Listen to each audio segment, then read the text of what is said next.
Hi friends, welcome back to my channel, Designs by Dana. Today I'm going to work on a 2-page layout, and you can see I am working with this gorgeous Secret Garden collection. This is the collection. I have cut into some of these pieces, but I wanted to quickly just show you what the paper packet looks like here. So this is a little bit larger paper packet. It was designed for the May National Scrapbooking Special. Originally intended to be with Close to My Heart, but then offered through Stampin' Up. As of the time I'm recording this video, this paper packet and I believe the sticker sheet that coordinates is still available. The coordinating cardstock and the dies that I'm going to use tonight, I do not believe are available, but hopefully you had a chance to grab those while they were still available. So just quickly walking through here, of course, these papers are double-sided, so you've got this gorgeous floral. I don't know what kind of flower this is. I think it might be a I'm not even going to try. It might be a peony, but I'm not sure. So we've got the two colors for each piece of paper. We've got Periwinkle, which is this gorgeous kind of a lilac light purple color. And then we've got the Glacier Blue. And then on the next piece, we've got a lot of different options. So we've got peach, which looks kind of like a light pink color, but it is peach. And then we've got the honey butter yellow. So we've got this floral paper really in 4 different options for you to pick from. And then we have kind of a lesser busy floral pattern here in the same color options. So we've got the peach and the honey butter. And then again, we've got the periwinkle and the glacier. And then again, here in this pattern, we've got, you can see I've cut into this one quite a bit. We've got the honey butter and the peach, and then the glacier and the periwinkle. So lots of different options on how we can mix and match this collection. So let me quickly just show you the coordinating cardstock. And what's really special about the cardstock here is it's not your typical solid color 2-tone cardstock. So this cardstock is patterned. One side's got this nice polka dot, and then the other side has this nice diamond texture on that. So it also comes in all of these different colors here. I will note that the green, I'm going to put these side by side here. So it's a very subtle difference. I think this green was originally going to be a new Close to My Heart color. I think it's avocado. It's very close to sage as well. And then we have the pine. And then again, we've got your periwinkle, your glacier, honey butter, and this peach color. Now the peach is very close to Ballerina, so I'm going to be using some Ballerina inks because you'll notice when I bring my photos in that my photos have a strong pink color in the photos. So I'm going to be kind of coordinating some pinks. And that's really what brought me to this paper packet is I thought my photos are very pink and green heavy. And this is the first thing that jumped out in my mind when I went to think about what papers would work well with my photos. So we're going to kind of keep this in mind. But quickly, I want to show you the sticker sheet that coordinates with this as well, because you've got some really nice title pieces. You've got some subtitles here, and then you've got some great icons, some flowers, leaves, some additional flowers, some tabs, some journaling pieces. So this sticker sheet is really versatile, and I love this packet. Additionally, I did not purchase the stamp set with this because I do have a lot of floral stamp sets, but I really liked this die set to coordinate. And I am going to use this die set in my project today. So let me show you my photos. And again, I'm going to kind of hang on to this piece of paper because this is really my inspiration for my photos. I'm going to pull in my 2 base pages. So these pieces came out of a prior Mix-Ins paper packet. And these are just kind of a mink gray. They have a nice kind of texture to them, and they remind me kind of like a concrete texture. So they kind of work well with my photos also. So I'm just going to kind of hang this over here to the side. So these photos are the photos from kind of a then and now. And because of that, I'm pulling out a sketch I created a long time ago. And I've never actually used this sketch. And I thought it would be perfect for my title because I'm going to do then and now. So we're going to walk through this sketch today, and I'm going to do an actual critique of the sketch as well. Since this is my sketch, I can be humble enough to give you some thoughts and comments on going back and looking at this sketch and maybe giving some thoughts on what works well with this sketch and what I could do in hindsight to make this sketch a better sketch. So we're going to talk about that sketch as we work through today's project. So these pictures were taken a year ago this month and earlier this month. And you can see there's a big difference. I am so excited because I've lost a total of 63 pounds between last year and this year. So I really wanted to do a layout to tell that story of my weight loss. Now, this is a single page layout sketch, so I now have to also design a layout page for my right side. So I have this inspiration over here for this side, and I want my pictures to kind of look like that. So we'll do then and now. And then I have some more pictures that I really want to kind of support in telling the story. So I have this one here. And I've got two additional from kind of where I'm looking like now. I wanted to put on the same outfit I wore, a year ago, just so you could see the difference, and then obviously something more fitting. So I'm thinking about this in a couple of different ways. These two photos obviously go together, and these two photos go together. So I could do this in one big photo mat and kind of frame all four of these together. I could also just, mat them individually, kind of like that. Another thought I had is I could print an additional photo for each one and do a flip flap, kind of like that. But I really wanted to showcase these photos, to really showcase that weight loss. So I like this layout a little bit better. So another option that I have, and I'm not sure which way I'm going to go yet, is I could photo mat these together as if it were one 4x6, and these together as if they were one 4x6. So I'm kind of leaning towards that option or just one big photo mat this way. So I'm going to think about that as we build out the layout and just decide which way I want to mat these photos. And then I've got this one over here. It's currently a 4x6, and I'm not sure if I want to leave it 4x6 or I could crop that down to maybe a 4x4, which would give me a little bit more room down here for journaling and embellishing. So that's kind of what I'm thinking about. But as I said, I was really inspired by this paper because it's got the greens and the pinks. But that's as far as I've gotten. So looking at the sketch again, this sketch, for whatever reason, when I created it, I added in a lot of embellishment suggestions. So I'm going to approach this layout with looking at the embellishment pieces first and then putting the layout together. So that's very opposite of how I would normally create a layout. Typically, I would build up the layout with all of my papers and put the photos down, and then I'm going to come back and do the embellishing. But today I'm going to do it a little bit differently because I'm going to focus on how do I want this layout to look from an embellishment perspective, and then we're going to come in and build it out.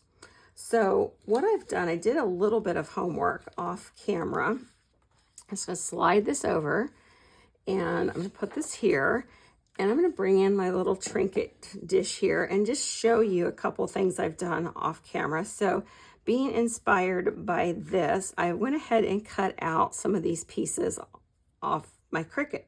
So I've got this big ampersand, and I went ahead and cut the words then and now. So I think that's going to look really good on my piece here. And then I cut just a bunch of extra little pieces here, and I may not use them all, but I pulled in all those different colors of my cardstocks. And I'm going to hold a couple of these up a little bit closer to the camera here, but you can see that I inked the edges for these. And when I'm doing something like this and I'm inking my edges, there's two approaches that I use to inking my edges. I will either use a neutral color, such as a gray, like a charcoal gray or slate gray, or brown or black, to ink all of my edges. And that gives everything a nice uniform neutral look. The other thing, which I've done today, is I'm inking the edges of the coordinating cardstock. One thing I don't typically do, and it's a personal preference, so it doesn't mean if you do this, you're wrong, but I would not say, for example, pick the pine green and ink everything in pine green, because I think that would give it kind of an off color balance to put the pine green on the peach and the periwinkle. So that's just kind of my little piece of advice to you when you are inking up those edges. So you can see I have just a lot of bits and pieces here that I can work with now to build out this layout. But there is one thing I'm missing. So I'm going to kind of move all of these back aside. I'm just going to scoop them back into the bowl. And that is my flowers, because I was so inspired by this paper that I wanted to use the floral die cut. So what I'm going to do is bring in this die set, and we're going to cut some of these flowers out. And I think I've used this flower before in another layout using this same paper packet, but I want to just quickly show you how fun these are to put together. So we're going to just kind of lay this out here on a piece of paper, and I'm just using white. When I did this before, what I did is I actually cut the flowers on the cardstock. So I used, I think I used the peach cardstock, so that they would be cut with lots of visual texture in the cardstock. But today we're going to use the white. So I'm going to run this through my die cut machine, and then I'll come back and show you how we can ink these up by using our blending brushes. Okay, I've got all of my pieces die cut out, and I'm going to start with the Ballerina ink. I know that the paper here is peach, but I found that the Ballerina ink really works well. Now I want to mention here on this little rosebud die cut, notice that I left the die cut images in the piece of white cardstock that I cut them out. Now this is a great little hack for you, because these little rosebuds are so tiny. If you take them out, they're really hard to match up with the sprig that you're going to put them onto. So keep them in and cut them out in the same orientation of that sprig, and it will be so much easier for you to match them up and glue them on later. Now moving on to these little flower layers, you'll notice that I've just put a really light layer of ink, and I kind of really want that to kind of halo out. So I'm not covering the full piece of the cardstock for each layer of this flower. So you can see here, as I'm layering that up, it gives it a really nice halo effect. And I like this die cut because that second layer of the flowers got that little cutout piece, and so my top layer kind of tucks in there. It's really a neat feature. Now for my leaves, I'm actually going to put all three colors on each leaf. So I'm starting out with my lightest color, which is sage. I'm going to add just a little bit of the dark pine down here on the tip of the leaf. And then I'm going to bring back in that Ballerina ink up here towards the top of the leaf and blend that into the greens. And the final effect and look on this leaf turns out just absolutely stunning. Now I'm going to do the rest of the leaf off camera just to save a little bit of time, but I need to go back and finish that rosebud leaf and that piece. So I'm going to finish that, and then I'll show you how easy it is to match up the buds to the stem. Let me get that inked up just a little bit more, and then I'll show you how easy that is. So I finished the leaf off camera for you. Now with everything still in the cutout piece, I'm going to add my adhesive to the stem and then end up moving that out of the way. But you see how easy it is to use my pickup tool and just pick those up and put them right in place. When I first started using this die cut, I would just cut them out like I normally would, and then trying to move those around and turn and twist them to get them to line back up took a lot of time. So learn from my mistakes and your life will be so much easier. So I want these flowers to have just a little bit of a girl touch shimmer to them.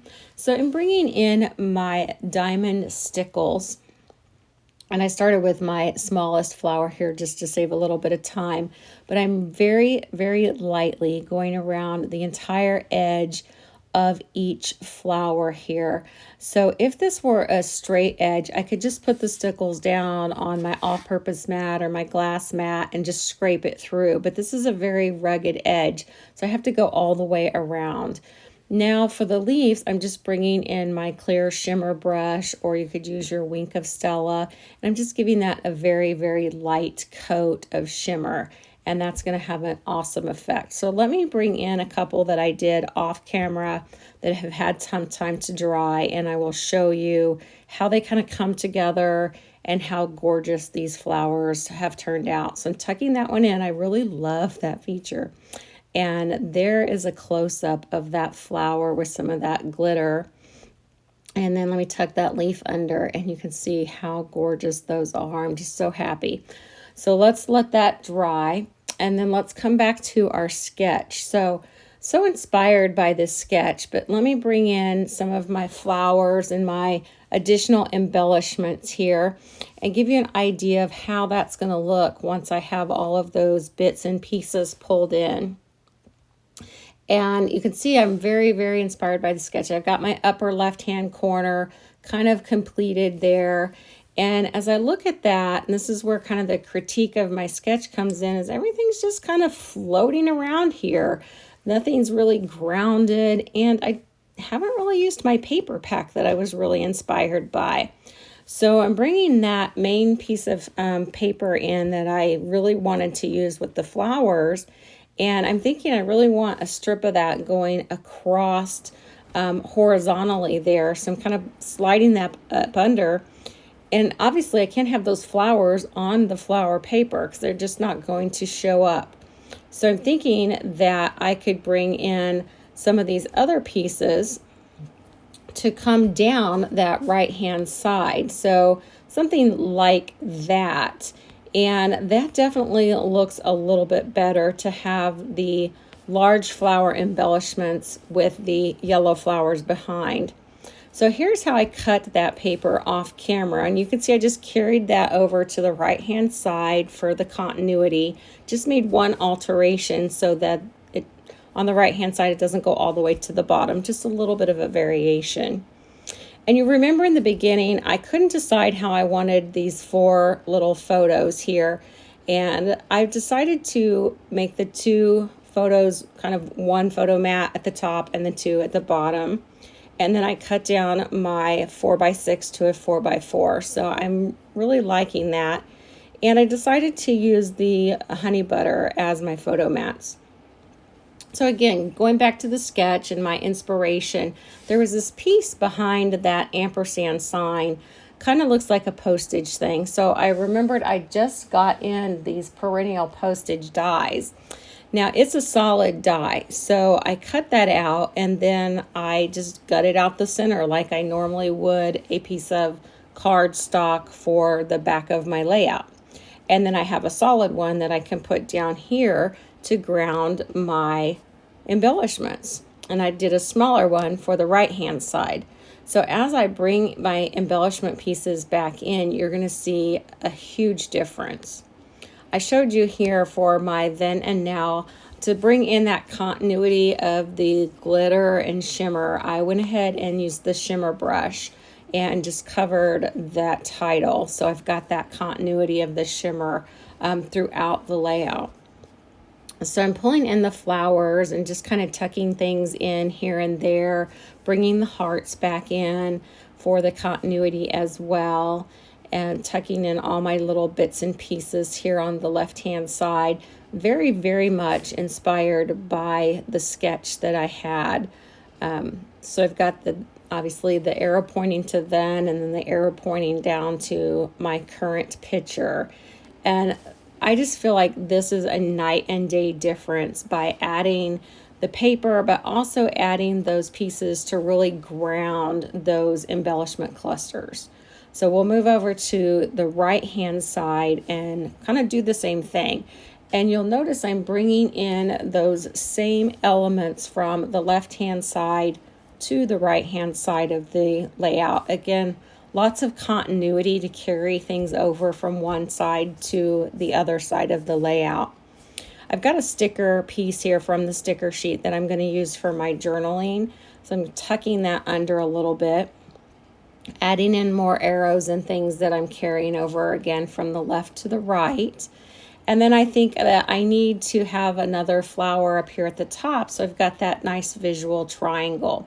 So I put one large die cut. I thought it would be neat to put a sticker on there. And I thought, yeah, I didn't like it as much as I thought I would. So I cut two more of the smaller flowers and I layer it kind of like that. And I like that. So I'm using a heart to kind of ground it behind there, and then a little rosebud. So very happy with that. So we'll get that glued down and then we'll come back and take another look at how that's kind of coming together. So I really like to use my stickers for little subtitles. So I pulled in several that I think will be appropriate for this layout. So I have celebrating my weight loss and telling the story. Over here I have smile and oh happy day. Then I'm adding good times and happiness and loving this. So I really like the subtitles because they really are kind of the supporting documentation to the story, if you will. And at the last minute, I realized that I wanted to use these little tab stamps to put the dates on these photos. So I brought in a stamp set from my stash, and the stamp set is called the Date Stamp. This is a great one to hang on to if you've had it. And I'm going to stamp August 2023 and August 2024. So I have August 20 on one block, and then I'll do 23 and then 24 separately. So I tested that out on a piece of scrap, and then I thought, well, I better make sure it's going to fit onto that tab. So I just lined it up to make sure it would fit. So that worked out perfect, and I did use the pine ink, by the way, if you didn't catch that. So I'm just going to kind of see where I want those to tuck in next to each next to each photo, and put those on there. So now I've got each photo documented with the date, and there's a little bit of a final look on each one of those. So in the beginning of the video, I mentioned that I would critique my own sketch. So let's bring that sketch back in and take another look and talk about the critique. So I really liked this sketch, and I still do, but I really liked it at the time on how it was designed because it gives you a lot of versatility on the title. You could do then and now, his and hers, dogs and cats. There's so much you can do with the title. And I was so focused on that I really overlooked what papers, the layout of the paper and the design. And that's my biggest critique. And as you saw, as I put this together, once I got everything down, there was no paper. And I would definitely do that differently. So thanks for watching today. Here's a couple final close-ups. If you like what you saw today, definitely hit the like and share button. And please come back again, and I appreciate your time. Have a great day.